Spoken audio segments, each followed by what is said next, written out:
Bom dia, irmãos. Nós temos sempre o costume, né? Oh, que bom estar com vocês, né? Aquela fala sempre a mesma, né? Mas realmente é uma alegria poder desfrutar da confiança dessa igreja, através do seu pastor, de poder trazer a mensagem nesta manhã. Aquilo que Deus tem para os nossos corações. Desde já, aviso que o estilo é diferente. Eu estava conversando com o pastor, eu gosto muito do sermão temático, né? E vamos misturar um pouco aqui nesta manhã. Vamos pensar, juntando os dois mundos, para podermos realmente ouvir aquilo que Deus tem para os nossos corações. E que seja momento de falar de Deus para nós. Que saiamos daqui edificados. Amém? Irmãos, quando nós ouvimos e cantamos determinadas músicas, principalmente aquelas que colocam a nossa fé, não em xeque, mas exaltam a nossa fé, ou até mesmo o agir de Deus. Paulo, falando aos Romanos, ele diz que o nosso culto ele tem que ser também racional. E a gente às vezes fica pensando assim, Deus, como que isso não faz diferença na minha vida? Eu estou cantando aqui agora, descansarei, e eu não consigo descansar. Ou em nada ponho a minha fé, senão na graça de... E na realidade acaba a gente pondo a fé muitas vezes naquilo que vê, em coisas. Isso gera em nós uma instabilidade não apenas espiritual, mas principalmente emocional. E eu, Senhor, quero que o que eu canto, faça realmente efeito e seja real na minha vida. Essa tem que ser a nossa busca, irmãos. A boca fala do que o coração está cheio, então o coração tem que estar cheio da esperança, tem que estar cheio da fé. Hoje pela manhã, Wagner, né? Nós estávamos na escola bíblica dominical, Jesus estava ali, tá, Wagner? Onde há 2 ou 3, 2 ou 3 reunidos, né? Então ele estava ali. E aí estávamos nós, eu, ele e a Márcia ali, e nós estávamos realmente falando sobre, era um spoiler daquilo que estaríamos falando agora, né? E nós estávamos comentando sobre isso. Irmãos, a fé ou a vida que Jesus oferece é real. Chega a ser palpável. E isso tem que ser também realidade na nossa vida, a começar em nós. Senão as pessoas de fora, como nós estávamos comentando, elas não vão acreditar. Elas não vão acreditar que nós temos um Deus poderoso. Elas não vão acreditar que a nossa vida realmente mudou, ou que inspira a vida delas a serem melhores. Mas melhores não no sentido ego, mas melhores no sentido de qualidade de vida. E aí, para isso, eu pensei no caminho do descanso para essa manhã. E gostaria de convidar os irmãos para nós caminharmos juntos, chegarmos até aonde Deus nos levar. Vamos orar? Pai, louvado seja o teu nome, toda a honra e toda a glória pertencem ao Senhor. Queremos dizer, ó Deus, se aqui estamos, é porque o Senhor nos trouxe. A despeito, Deus, das dificuldades, da chuva, da temperatura mais baixa, mas nós queremos te dizer, Deus, que o Senhor é Deus, e que nós confiamos que, independente de qualquer coisa, o Senhor continuará a ser Deus. Fala conosco nesta manhã, em nome de Jesus. Amém.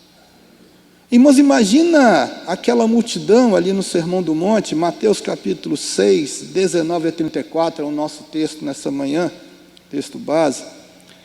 Imagina aquela multidão, naquela manhã, sentado naquele monte, esperando para ouvir o que aquele homem iria dizer, o mestre iria dizer. O que iria falar, o que ele iria fazer. E eu vejo uma coisa interessante em Jesus, que ele não perdia tempo em ensinar.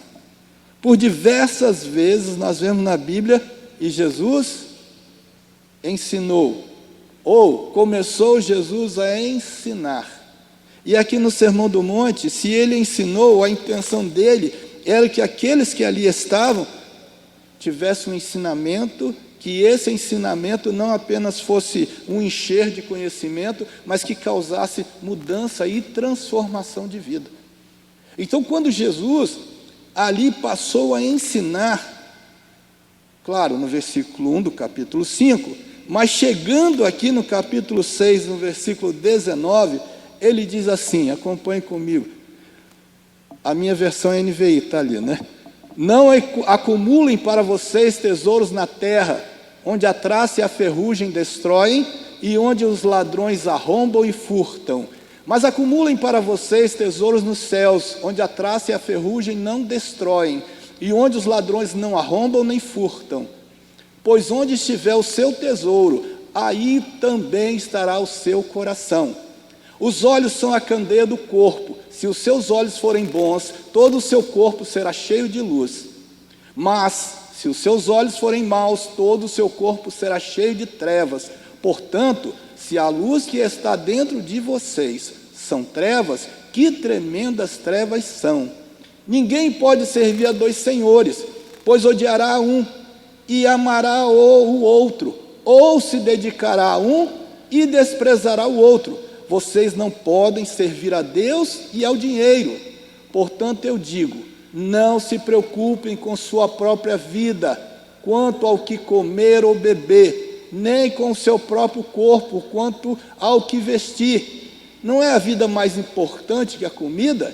E o corpo mais importante que a roupa? Observem as aves do céu. Não semeiam, nem colhem, nem armazenam em celeiros. Contudo, o Pai Celestial as alimenta. Não tem vocês muito mais valor do que elas? Quem de vocês, por mais que se preocupe, pode acrescentar uma hora que seja a sua vida? Por que vocês se preocupam com roupas? Vejam como crescem os lírios do campo. Eles não trabalham nem tecem. Contudo, eu digo que nem Salomão, em todo o seu esplendor, vestiu-se como um deles. Se Deus veste assim a erva do campo, que hoje existe e amanhã é lançada ao fogo, não vestirá muito mais a vocês, homens de pequena fé? Portanto, não se preocupem dizendo, que vamos comer, ou que vamos beber, ou que vamos vestir? Pois os pagãos é que correm atrás dessas coisas, mas o Pai Celestial sabe que vocês precisam delas. Busquem, pois, em primeiro lugar o reino de Deus e a sua justiça, e todas essas coisas serão acrescentadas a vocês.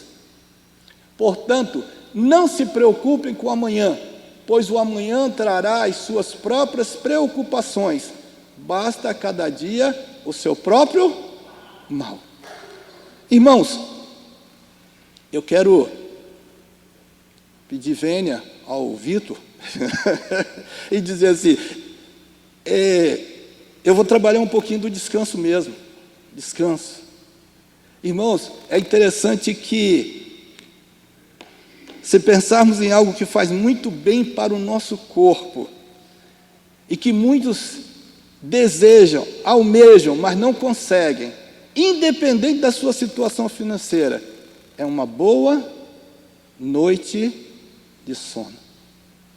Para mim, se eu fosse resumir qualidade de vida numa coisa que faz muito bem, não é ir para as montanhas. E olha que nosso estado é bonito, é lindo. Não é ir para as praias, mas é você conseguir dormir. Quantas pessoas que almejam isso? Quantas pessoas que gostariam de ter uma ótima noite de sono, falam assim, eu daria qualquer coisa para poder conseguir dormir, sem precisar de qualquer aditivo, sem precisar de remédio, mas dormir. Mas para não ficar assim tão tenso, né? Vamos pensar no bife de hambúrguer, né? Se você olhar alguém com bife de hambúrguer na chapa, né? Joga de um lado, bota do outro, joga de um lado, e você muitas vezes fica assim na cama. Eu digo você, eu. Às vezes fica igual bife de hambúrguer, né? Vai para um lado, vai para o outro, você fala, desisto. Desisto. Por quê? Porque gostaria de dormir. Ao dividirmos o nosso tempo diário, pelo menos 8 horas teríamos para descansarmos. A realidade muitas vezes é outra. Os cuidados dessa vida, as nossas prioridades, o desconhecer da palavra de Deus, a falta de fé e outros, podem nos levar a uma vida sem um mínimo de qualidade, o que traz consigo como consequência a insatisfação, tristeza, dor, doenças psicossomáticas e, em última instância, a desistência da caminhada da própria vida. Nós morávamos numa cidade muito rica, Concórdia, Santa Catarina. Uma cidade rica, terra da Sadia, onde começou o frigorífico Sadia. Mas o pessoal lá, não todos, mas muitos, viviam na dimensão de Mamon. O Deus era a riqueza. Se preocupava em ter, em obter e ganhar. E às vezes nem tiravam férias. Era uma vida acelerada, um padrão de vida muito bom. Só que as pessoas viviam somente na dimensão de ganhar. Quantos estudos bíblicos nós demos que pessoas entenderam o plano de salvação, entenderam quem era Jesus, mas tinham um compromisso com a sociedade? Como eles vão olhar para mim? Como eles vão me ver? Eu tenho um compromisso com eles primeiro, e não com Deus, com eles. Só que, irmãos, mesmo com tudo aquilo ali que eles tinham ao seu redor, o índice de alcoolismo era um dos maiores de Santa Catarina. Suicídio era terrível. Eu não vou dizer as etnias, né? Mas determinada etnia, o pessoal brincava lá, falando assim, se era tal etnia, tomava veneno. Se era outra etnia, se dava tiro. E determinado grupo também étnico, se enforcava. Quantas pessoas que a gente viu nessa situação de perder a esperança de viver. E não eram pessoas paupérrimas, não, eram pessoas que tinham. E que muitas vezes determinado crente até invejava, né? Poxa, por que eu como servo de Deus não tenho? Davi falou no Salmo 37, né? O que é isso? Para de ficar olhando o que o ímpio tem. Às vezes é uma tentação de comparar. No texto proposto para a reflexão, Jesus nos mostra o caminho pelo qual podemos alcançar o desejado sonho de consumo, que é a verdadeira qualidade de vida. Talvez seja uma frustração do servo do Senhor, João 10, versículo 10, parte B, não ser realidade. O ladrão não veio senão somente para matar, roubar e destruir. Mas eu vim para que tenham vida e a tenham plenamente. Algumas versões diz vida abundante. O que é vida plena, irmãos?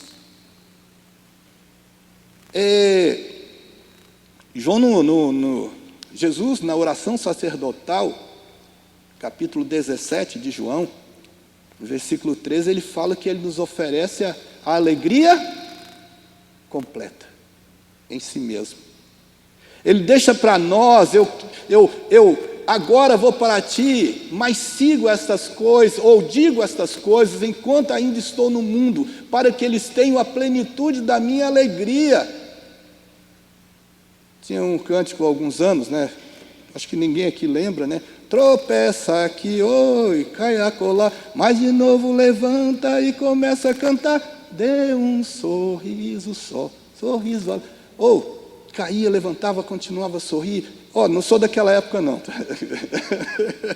Ali, tá rindo, nós somos, né? Nós somos da mesma igreja, nós somos. Então, esse cântico é de muito tempo. Que bom sorrir, irmãos. Serotonina, que bom ficar alegre. Liberar no seu corpo coisa boa. Só que aí é vida plena. Aí você fala, mas isso não faz diferença na minha vida. Que coisa, o que está acontecendo comigo? Outra coisa também para a vida plena, que Jesus coloca: deixo-vos a paz, a minha paz vos dou, não vou lá dou como o mundo a dá.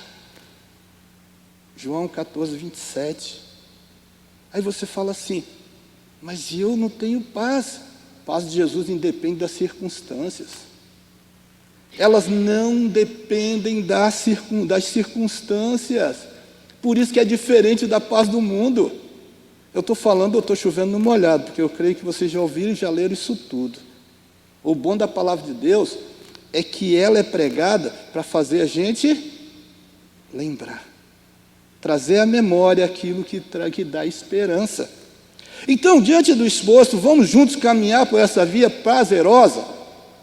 Vamos juntos caminhar por essa via prazerosa? Que via prazerosa é essa? Essa via que traz qualidade de vida.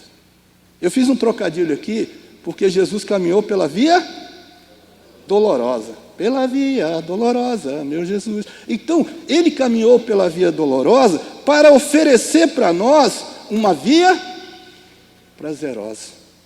Mesmo que no mundo tenhamos aflições, mas ele fala assim, tem de bom ânimo. Eu venci o mundo. E de acordo com os piores textos, alguns falam que, e vós vencereis também, né? De acordo com os piores. Jesus nos oferece isso, irmãos. Como alcançar essa realidade? Como nós chegarmos a um padrão onde as pessoas olhem para nós e falam assim, gente, o mundo está caindo à sua direita, sua vida à sua esquerda está complicada, mas você consegue ser feliz ainda. Você consegue ainda ter uma palavra de esperança para mim. Eu quero isso que você tem. Eu quero isso que você tem. Uma certa vez um pastor lá de Santa, da cidade que a gente estava, ele chegou para mim e falou assim, Vanderlão, coloque remédio na ferida dos outros, que Deus colocará na sua. Eu achei interessante, eu não sei se ele tirou de algum lugar, mas o que ele falou para mim ficou, e ele disse, coloque remédio na ferida dos outros. Não fique olhando para os seus problemas. Seja usado por Deus para ser bênção na vida dos outros, porque quem cuida de você é Ele. E às vezes, irmãos, a gente fica se olhando para os próprios problemas e esquece que, independente de qualquer coisa, é Deus que cuida de nós. Deus, como que eu vou falar para alguém se eu estou no meio dessa situação? É aí mesmo que a nossa fé opera. Porque eu sei quem tenho crido, e Paulo falou isso, né?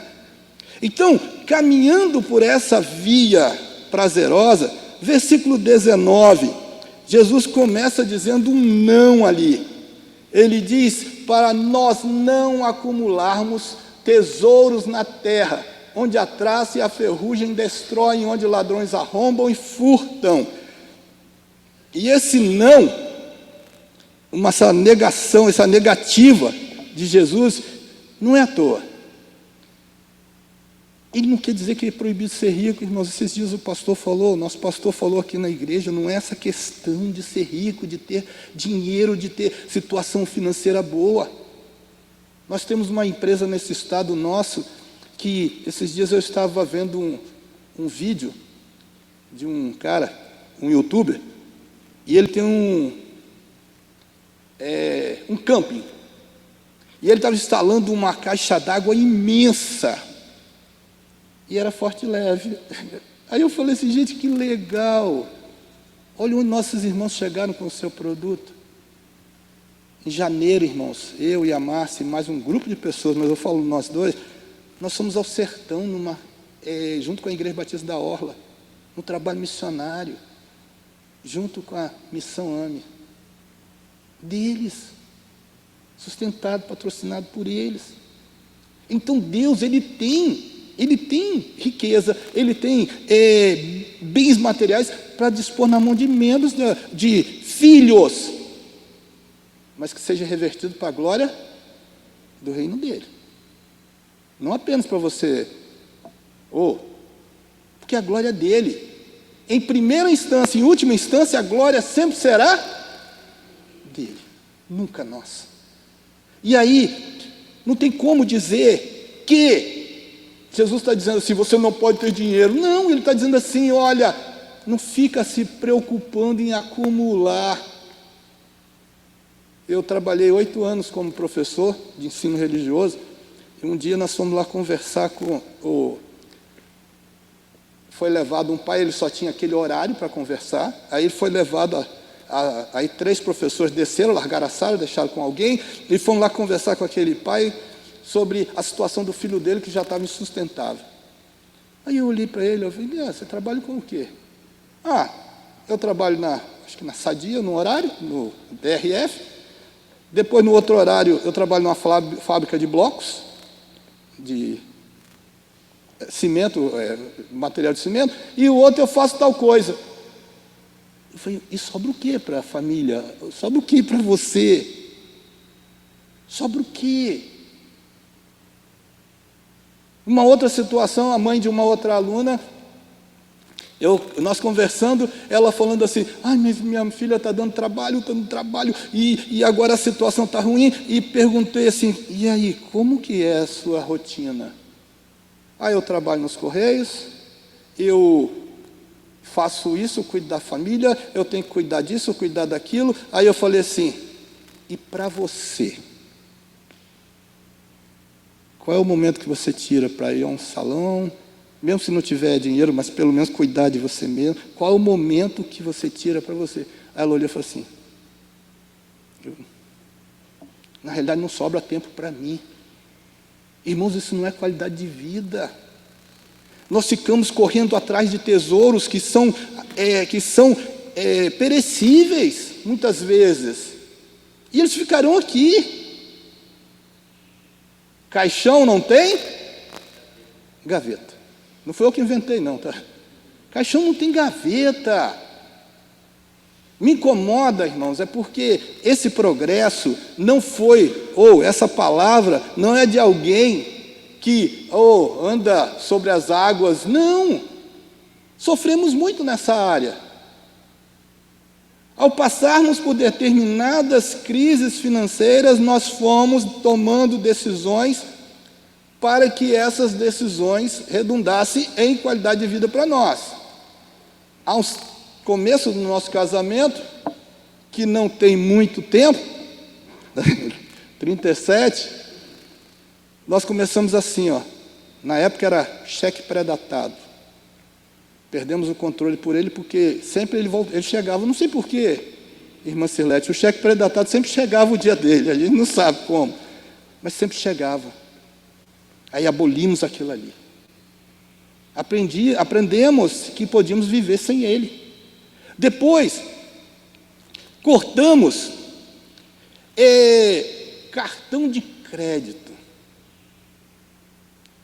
Conseguimos aprender que venceríamos vivendo sem ele.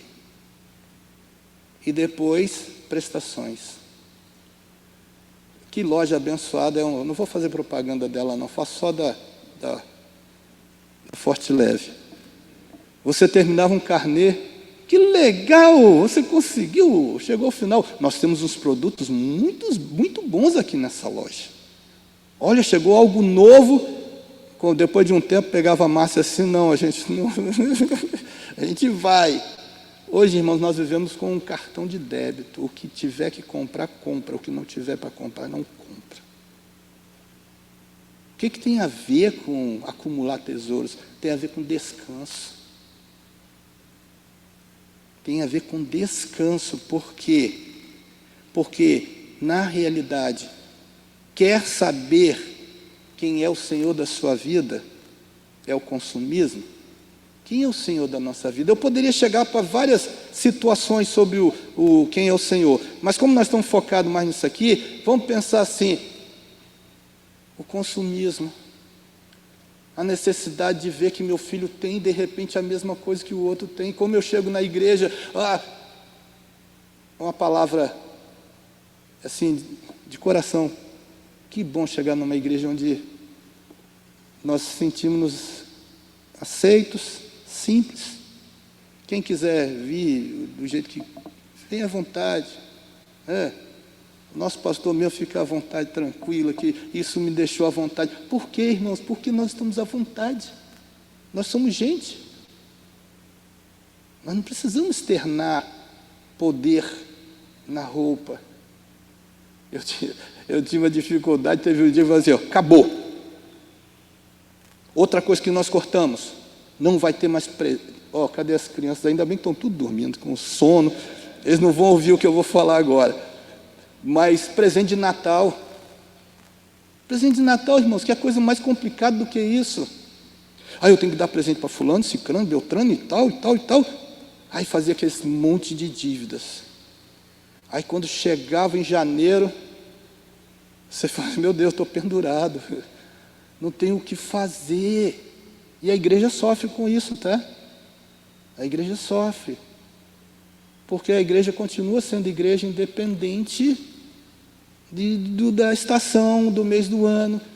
Energia elétrica precisa ser paga. E de fevereiro ar-condicionado, e janeiro ar-condicionado. Então tudo tem que ser pago. E é conosco, somos nós. E aí você chega assim e fala assim, ai meu Deus, pendurou tudo, meu filho tem que pagar prestação, IPVA, isso e aquilo. Aí daqui a pouco passa aquela pessoa que você deu, fez de tudo para poder dar um presente, passa com aquela roupa lindona, feliz da vida, tranquila, não vai pagar nada mesmo, e você olha assim e fala assim, ai meu Deus, tentei ficar bem com fulano de tal, e eu que estou quebrado. Decisão, agradar os outros, muitas vezes, agradar por agradar, eu não sou contra dar um presente, eu não estou falando nada disso, mas agradar por agradar, para poder ficar bem, como se fosse uma troca apenas, muitas vezes pode te levar ao prejuízo. E aí nós cortamos esse negócio de presente de Natal. Alguém chegou para mim e falou, mas se você não dá também, você não recebe. Irmãos, se Natal fosse aniversário de Jesus mesmo, quem é que tinha que receber o presente? Jesus. Seria ele, né? Pelo menos. Eu não acredito em Papai Noel não, tá, irmãos? Quer saber quem é o Senhor da sua vida? Verifique quem é a prioridade quando você é posto à prova. 24. Quer saber quem é o Senhor da sua vida? Verifique quando você é posto à prova. Prioridade. Fulano tem bom ou mau caráter? Coloca à prova. Quer conhecer um homem? Dê poder a esse homem. Sempre que nós somos colocados à prova, o nosso caráter é colocado na balança. O pastor por 2 vezes falou sobre a questão do Billy Graham. Situação, né? Se você é colocado num quarto com uma pessoa, uma mulher, tal, você erraria. Que nem entre no quarto. Que nem entre. Porque o nosso caráter, ele não precisa também ser posto à prova dessa forma. Ele é posto à prova quando se diz assim, Paulo fala bem assim, aquele que está em pé, cuidado, que pensa estar em pé, aquele que pensa estar em pé, cuidado que não cai. Quando eu penso no versículo 24, eu lembro, há muitos anos, quando eu era novo convertido, lá na Igreja Batista em Itacibá, e o professor de EBD, ele usava uma revistinha, se alguém lembra disso aí, levanta a mão, vai denunciar quantos anos tem, que tinha um círculo e um trono dentro dele, e ali estava o eu, sentadinho naquele trono. Nosso coração tem um trono. De acordo com Isaac, de acordo com nosso coração tem um trono. E o seu Senhor será quem você colocar sentado naquele trono. O princípio do discipulado é, se alguém quer vir após mim, negue-se a si mesmo. Ao negar-se a si mesmo, você desentrona-se, vamos assim colocar, e você recebe o senhorio de Cristo. Quer viver a vida prazerosa ou caminhar pela vida prazerosa? Comece tendo apenas um Senhor na sua vida ou na minha vida, que é o próprio Deus. Quer negar-se a si mesmo, quer tomar a cruz e segui-lo. Portanto, nesse momento, no versículo 25 do texto proposto, Jesus nos convida a caminharmos através de atitudes que nos levam à qualidade de vida que Ele nos oferece.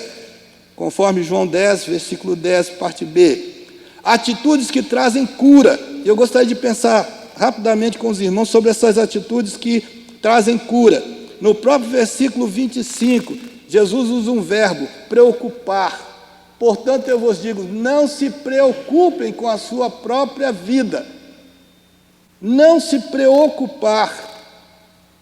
Se eu fosse fazer uma separação daquela palavra ali, não estou fazendo coisa de língua portuguesa, gramática não, só pensando, preocupar. Esse mesmo pastor que falou comigo, ele disse assim, aquele que disse sobre colocar remédio, ele estava falando assim, eu não ocupo a minha cabeça, a minha mente com nada que seja problema. Eu não antecipo situações. Eu procuro não antecipar, preocupar, vamos assim colocar. E Jesus fala assim, não se preocupe com a sua própria vida. Irmãos, atitudes que levam a uma qualidade de vida, começa assim, de acordo com Jesus, a descansarmos, a não se preocupar. Paulo, capítulo 1 Timóteo 6, de 6 a 8, olha o que diz aí. 1 Timóteo 6, de 6 a 8. Paulo fala assim, de fato, a piedade com contentamento é grande fonte de lucro, pois nada trouxemos para este mundo e dele nada podemos levar. Por isso, tendo o que comer e com que vestir-nos, estejamos com isso satisfeitos. Quais são as necessidades básicas do ser humano? Comer e vestir. Se você estiver numa ilha deserta, não tiver qualquer tipo de TV a cabo, nada, internet, mas se você tiver comida e roupa, você vive. Nós moramos numa casa não, 2 andares, o prédio 2 andares, e tem em cima, no terraço,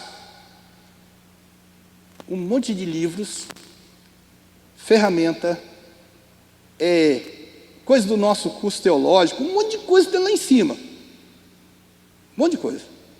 Irmãos, está cheio de poeira. Nós não usamos para nada. Nada. A gente acumulou e não usou. E se aquilo ali fosse jogado fora hoje, não faria diferença. Não acumule. Acumular. Eu vou falar para aqueles que gostam de ter tecnologia. Quantos minutos, pastor? 10, 15. Não acumulem. Eu vou falar daqueles que gostam de tecnologia. Deu problema no nosso HD, a gente não tinha feito backup. Perdemos um monte de coisa. Fotografias e tal.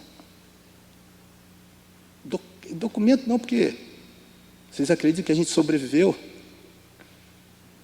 A gente sobreviveu. Quem gosta de tecnologia sabe o que eu estou falando. A gente fica preocupado com o que está ali dentro, se acontecer alguma coisa. A gente sobrevive, irmãos. Porque a gente se preocupa com coisas que não são prioridades. Tendo o que comer e o que vestir é o que nos traz alegria e contentamento, ou ser contente. Versículo 26, Jesus nos convida assim, observe as aves, observe as aves do céu, não semeiam nem colhem, nem armazenam em celeiros, contudo o Pai Celeste as alimenta. Não tem vocês muito mais valor do que elas? Irmãos, observação. Você já parou para contemplar o que Deus faz? Você já parou para analisar que hoje, tem alguém aqui passando por um problema? Ele está esperando de Deus solução. Pastor, você está sendo revelado? Não. Quem é que não está passando por um problema e precisa de solução? Quem? Aí você pensa assim, a nossa memória é uma coisa curta, breve. A nossa memória de fé, ela deveria ser mais ela deveria ter um chamado feedback, trazer a memória muito maior, irmãos. A nossa memória de fé ela é curta, porque se você está passando por uma provação hoje, você já passou por outra há muito tempo também, é ou não? Deus não operou? Deus não agiu? A gente tem que observar essas coisas também, irmãos, que Deus continua sendo o mesmo, ontem, hoje e será. Por que aquela provação que a gente passou lá, deu testemunho dela, falou com alegria, edificou a vida dos outros, e agora entramos numa outra provação, um outro deserto, que é para nos tornar melhores diante do Senhor, a gente desmonta. Observe. Essa questão das aves do céu não é apenas dizer assim, não se preocupe com a comida, é você observar que Deus opera independente da situação. Aí, atitude de fé, versículos 7 e 8, do capítulo 6 de João, que não tem de Mateus, não vou correr não, senão eu me atrapalhar. Capítulo 6, Jesus falando sobre a oração, capítulo 6, versículos 7 e 8, ele diz assim: e quando orarem, não fiquem sempre repetindo a mesma coisa, como fazem os pagãos. Eles pensam que por muito falarem serão ouvidos. Não sejam iguais a eles, porque o seu Pai sabe do que vocês precisam, antes mesmo de o pedirem. Deus é presciente, irmãos. Além de ser onisciente, Ele é presciente. Isso aqui é atitude de fé. A gente lê a oração do Pai Nosso, a gente, às vezes, quando junta-se em escola, coisa, e tem que ser algo ecumênico, fala a oração do Pai Nosso, mas a gente tem que entender que ela é real, ela é verdadeira, e traz princípios de descanso. Traz princípios de descanso, irmãos. Não cuida não, Deus, não cuide com o dia de amanhã, Deus sabe o que nós precisamos, antes mesmo de nós verbalizarmos. Atitude de fé. Viver pela fé não é uma forma irresponsável de vida, é primeiramente acreditar que a Bíblia é a palavra de Deus revelada a nós, independente dos ventos contrários que tentam destruir ou confundir a nossa fé. É crer na veracidade da fala de Davi, no Salmo 37, 25. Fui moço e agora sou velho, mas nunca vi o justo desamparado, nem a sua descendência a mendigar o pão. Irmãos, o dia de amanhã chega sim, sempre chega, mas quando nós pensamos nessa dimensão de fé, ele vai ser tão somente o dia de amanhã. E o versículo 33, que poderia ser o base aí, né? Busquem, pois, em primeiro lugar o seu reino, o reino de Deus e a sua justiça, e todas essas coisas serão acrescentadas a vocês. Para mim ali está a condicionante, ou o condicional, a condição de obtermos o que está sendo proposto. Prioridade. Nós queremos que Deus satisfaça as nossas prioridades, necessidades, mas nós não muitas vezes obedecemos o que Ele coloca tão bem. Deus nunca vai ser segundo. Ele nunca vai desejar ser segundo. Deus é primeiro. Está sendo falado sobre a soberania de Deus nas quartas-feiras.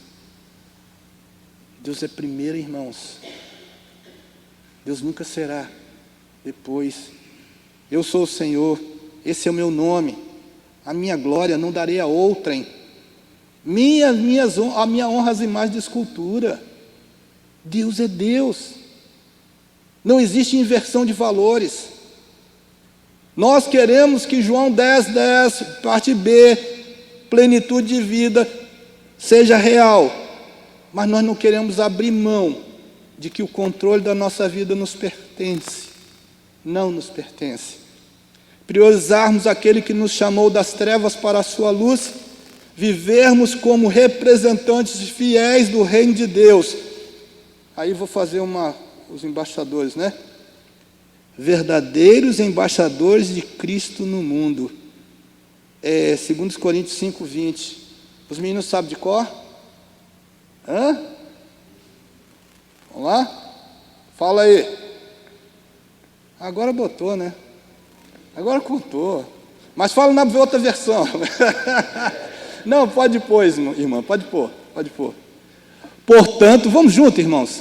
Portanto, somos embaixadores de Cristo, como se Deus estivesse fazendo o seu apelo por nosso intermédio.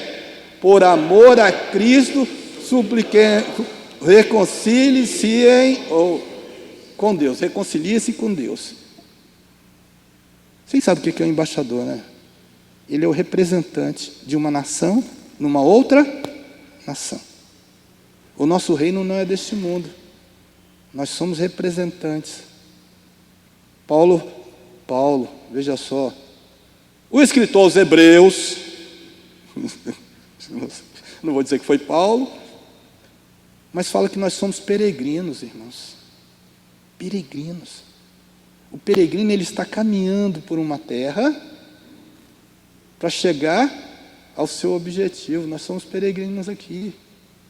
Nosso reino não é aqui. Nosso mundo não é aqui, nossa parada final não é aqui, aqui nós estamos de passagem. Isso quer dizer que se nós ficarmos nos envolvendo com coisas deste mundo, nós não vamos ter a qualidade de vida proposta na Bíblia. Resumindo, para encerrarmos, concluindo, a partir do momento que acreditamos que aquilo que Deus nos revelou através da sua palavra é a verdade, e obedecemos a essa realidade, isso nos conduzirá, ou nos conduz, à qualidade de vida que Jesus nos prometeu. Aí eu encerro assim, qual é a qualidade de vida que Jesus nos prometeu? Esse aqui é de acordo com os melhores textos que eu mesmo escrevi, né?